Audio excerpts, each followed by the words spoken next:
إن الحمد لله نحمده ونستعينه ونستغفره ونعوذ بالله من شرور أنفسنا ومن سيئات أعمالنا من يهده الله فلا مضل له ومن يضلل فلا هادي له وأشهد أن لا إله إلا الله وحده لا شريك له وأشهد أن محمدا عبده ورسوله أما بعد فإن خير الحديث كتاب الله وخير الهدي هدي محمد صلى الله عليه وسلم وشر الأمور محدثاتها وكل محدثة بدعة وكل بدعة ضلالة وكل ضلالة في النار. أعوذ بالله من الشيطان الرجيم. بسم الله الرحمن الرحيم. رب اشرح لي صدري ويسر لي أمري واحلل عقدة من لساني يفقه قولي رب ارحمهما كما ربياني صغيرا آمین. السلام علیکم ورحمۃ اللہ وبرکاتہ. ناظرین، آج کے ہمارے اخلاق نبوی صلی اللہ علیہ وسلم کے سنہری واقعات کا سیریز نمبر 14 جس کا عنوان ہے مجھے کائنات کے لیے داعی اور رحمت بنایا گیا. غزوہ احد میں مسلمانوں پر بڑا سخت وقت آیا.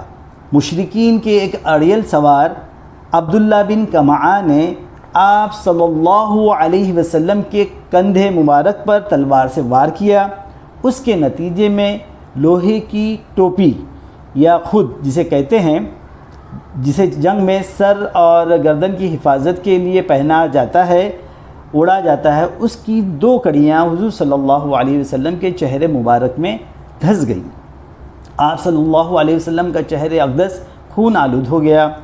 صحیح بخاری کے مطابق آپ صلی اللہ علیہ وسلم کا رباعی دانت ٹوٹ گیا. سر مبارک زخمی ہوا.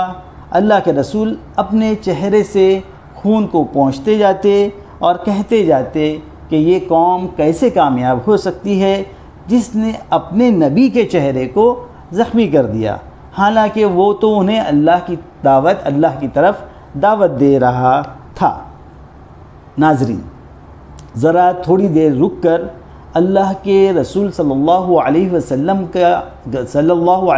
کے اخلاق کو ملاحظہ کیجئے کہ اللہ کے رسول صلی اللہ علیہ وسلم شدید زخمی کر دینے والی اپنی قوم کے بارے میں اللہ سے بخشش کی دعا مانگ رہے ہیں. صحیح مسلم کے الفاظ ہیں، رب اغفر لقومی فإنہم لا يعلمون.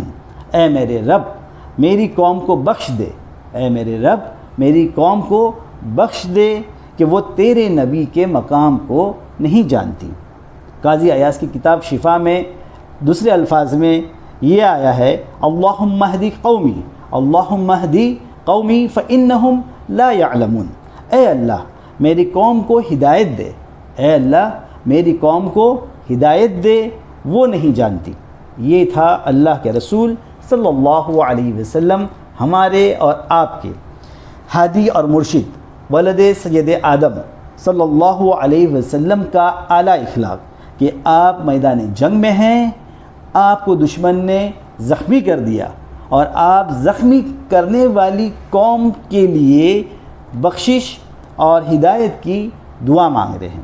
آپ صلی اللہ علیہ وسلم کا اعلیٰ اخلاق دیکھیے کہ آپ میدان جنگ میں ہیں اور آپ کو آپ کے دشمن نے زخمی بھی کر دیا اور آپ زخمی کر دینے والی قوم کے لیے ہدایت اور بخشش کی دعا کر رہے ہیں.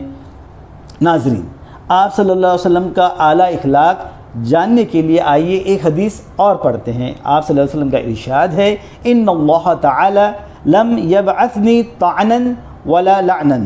اللہ تعالیٰ نے مجھے تانا دینے والا اور لعنت کرنے والا بنا کر نہیں بھیجا ہے.